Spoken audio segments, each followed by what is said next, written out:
Have you seen the new reporting from both the New York Post and also from Tucker Carlson? I have. I saw the New York Post report, and also actually Glenn Beck was talking about Carlson's. I haven't seen Tucker Carlson's show it directly, but I did see Glenn Beck's reporting on it.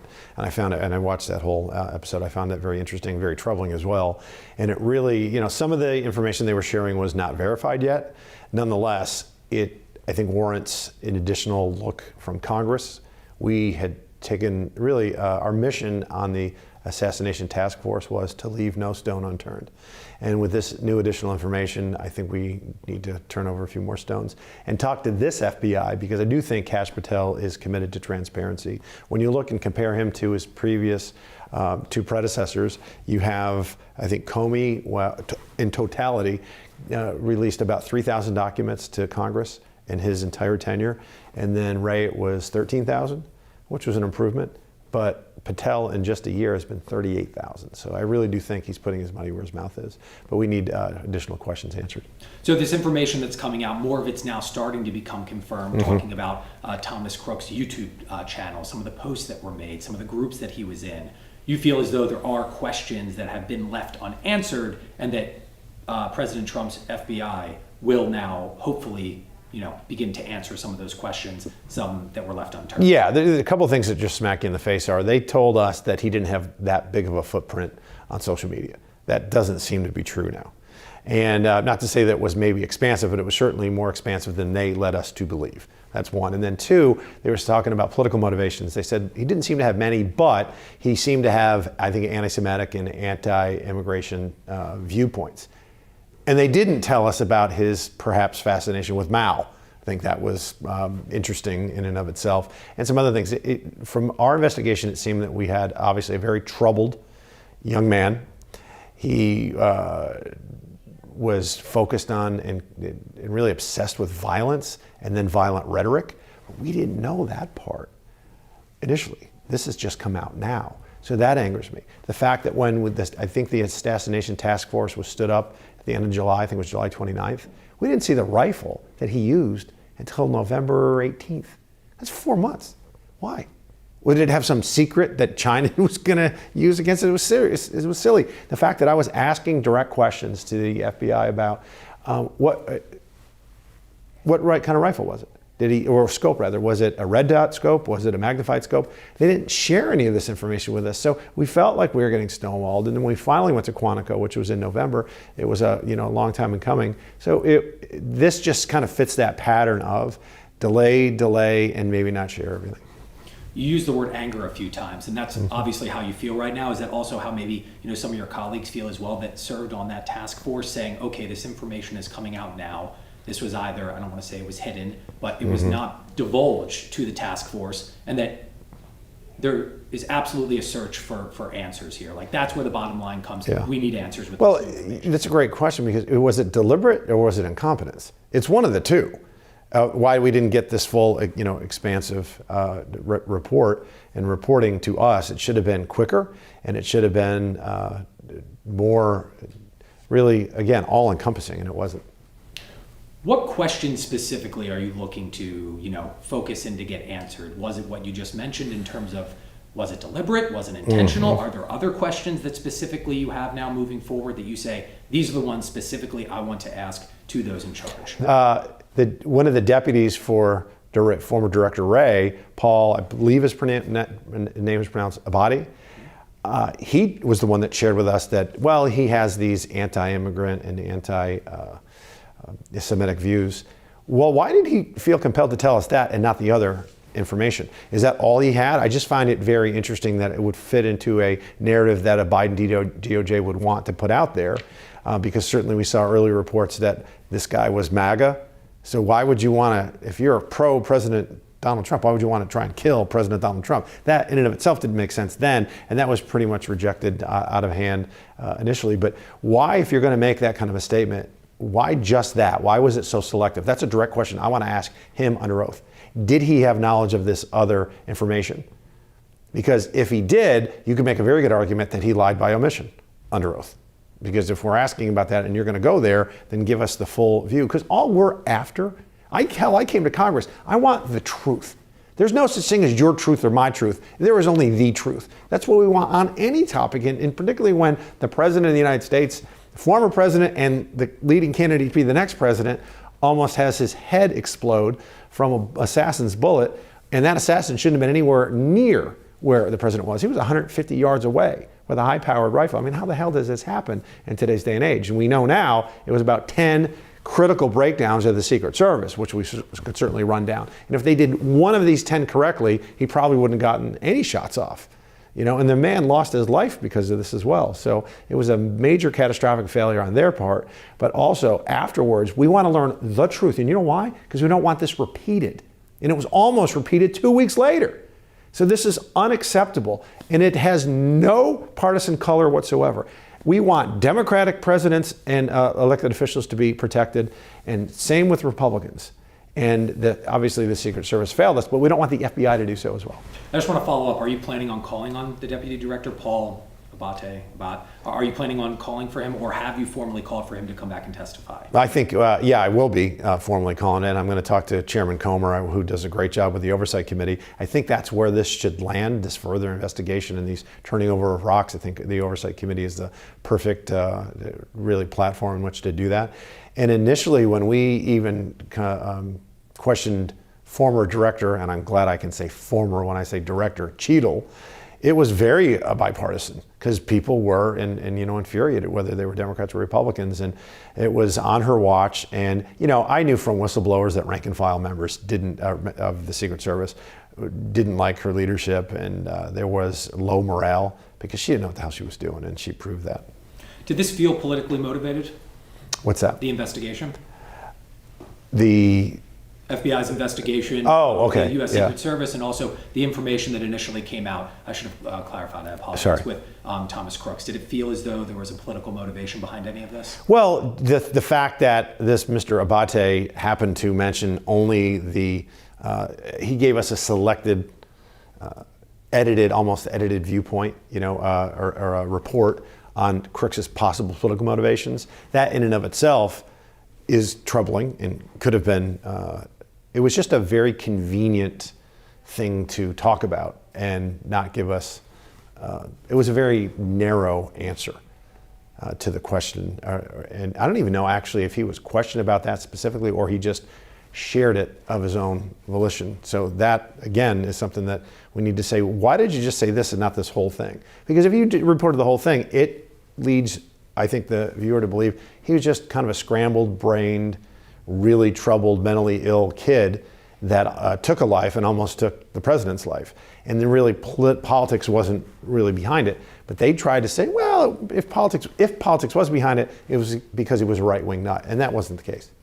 Because the information coming out was actually showing us, I don't want to say quite the opposite, but that there was some type of alleged radicalization actually going on behind the scenes. From my understanding, prior to COVID, was very much more pro-President Trump and the more right-wing. Mm-hmm. And then following COVID, moved more. At some point, he flip-flopped politically. There was some type of alleged online radicalization that was at play here, and then at some point flipped. Yeah, because troubled minds like that, particularly in today's day and age with this social media, are susceptible to radical views, unfortunately.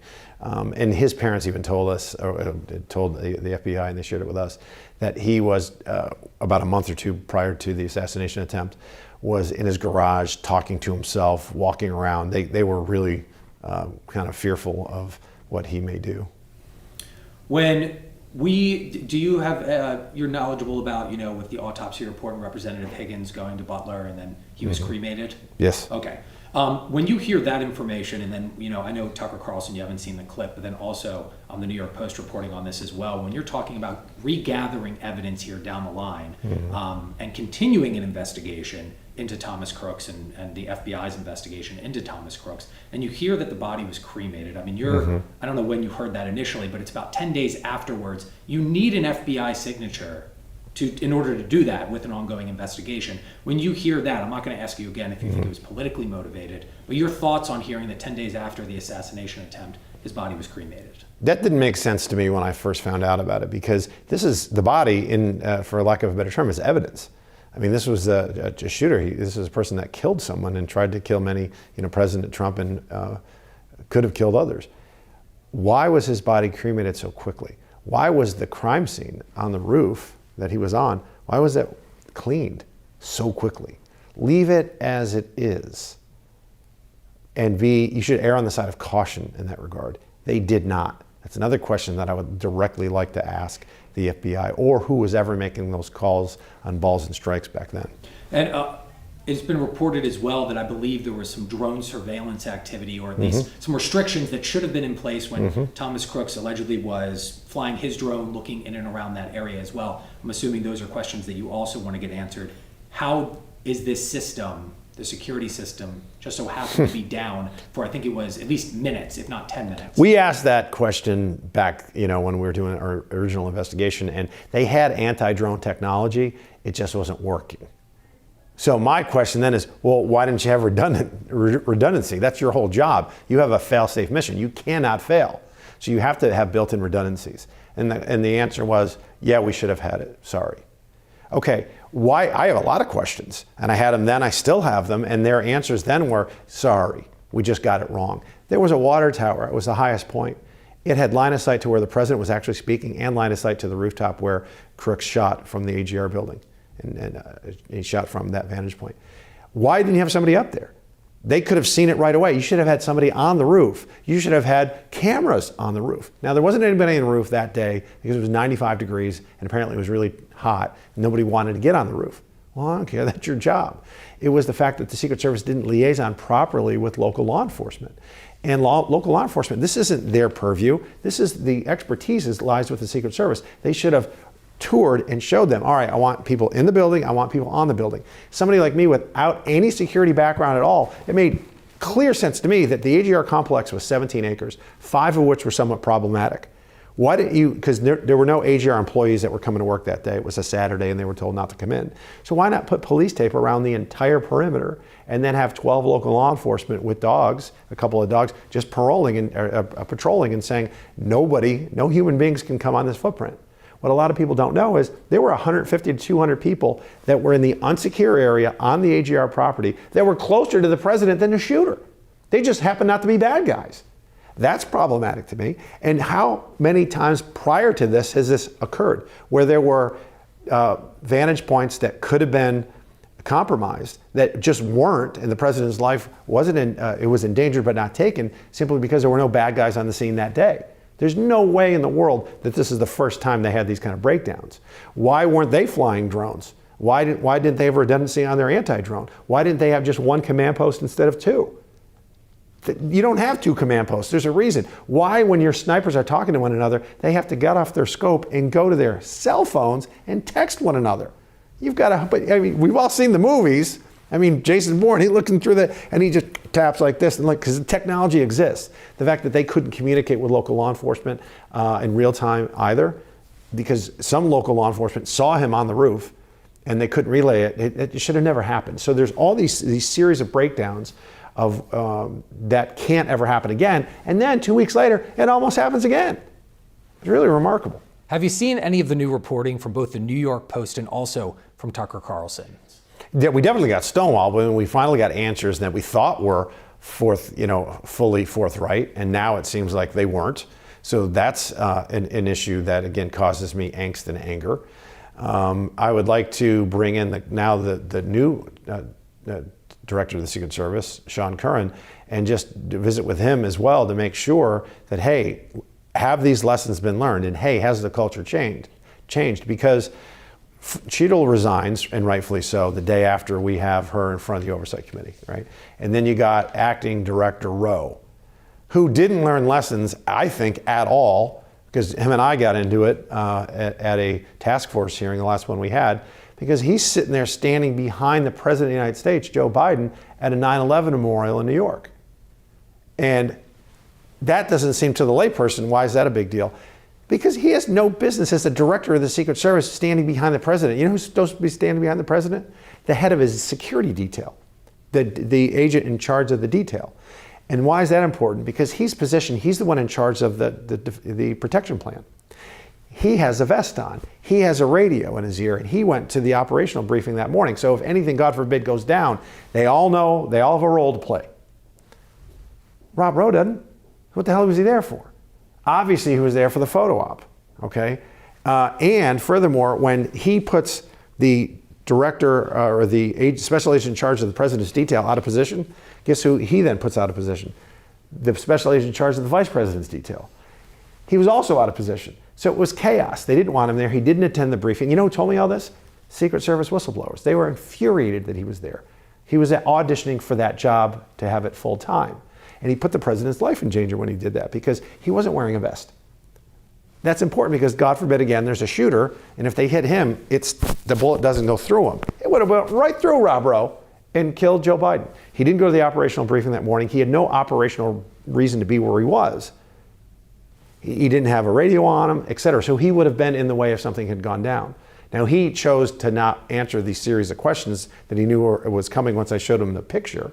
And he started screaming at me about the sanctity of 9/11 memorials.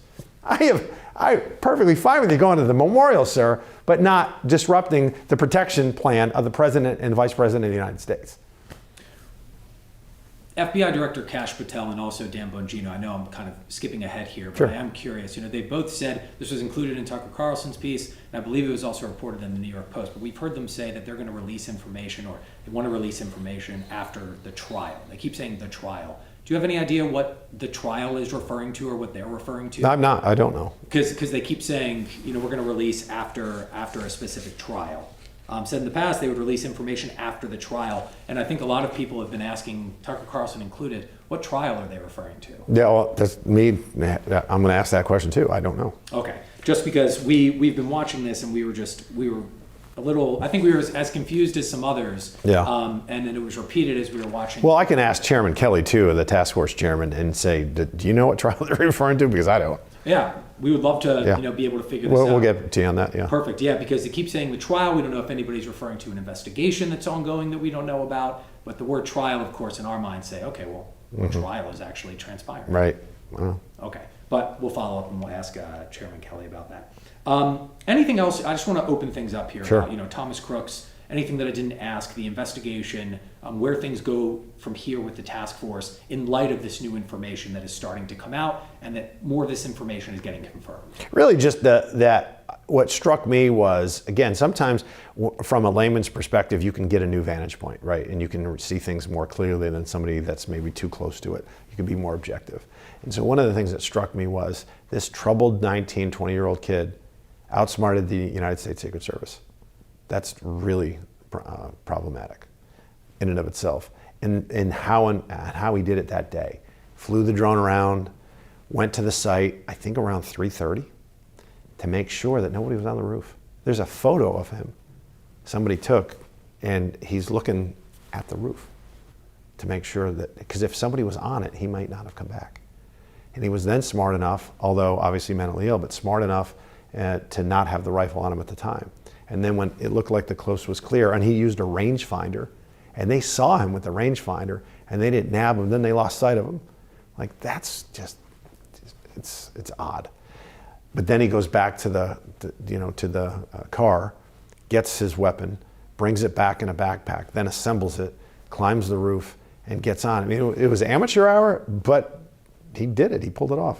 And the task force is going to ask specifically, why were we kind of told there wasn't a digital footprint, but now all of a sudden this reporting is showing us and proving that there was an extensive digital footprint that was not revealed to us. Yeah, if you do your job the right way and thoroughly initially, you get a lot fewer conspiracy theories moving forward, and that's really good for the country. People just want transparency and they want the truth. Look at what happened with, in November of 1963 with Kennedy's shooting.